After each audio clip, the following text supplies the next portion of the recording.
Avec son nouveau visage et son nouveau format, île-de-la-Madeleine.com se transforme, tout en continuant d'offrir la même vue d'ensemble de notre belle région.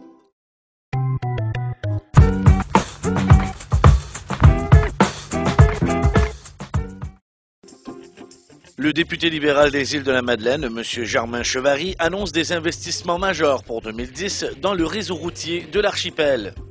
C'est donc une somme de 10 500 000 $ dont bénéficieront les routes des îles, de citer M. Chevary.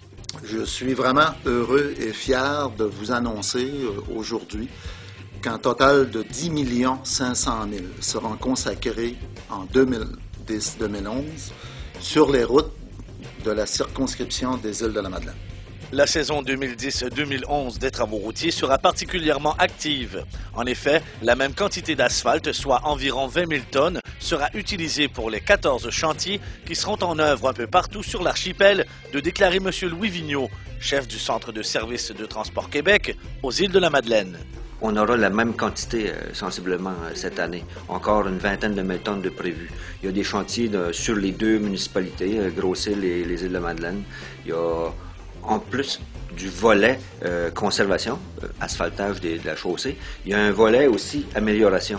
Notons que sur cette somme importante, un montant de 3 500 000 $ servira notamment à la finalisation des plans et devis, des expropriations et acquisitions de terrain dans le dossier du nouveau pont.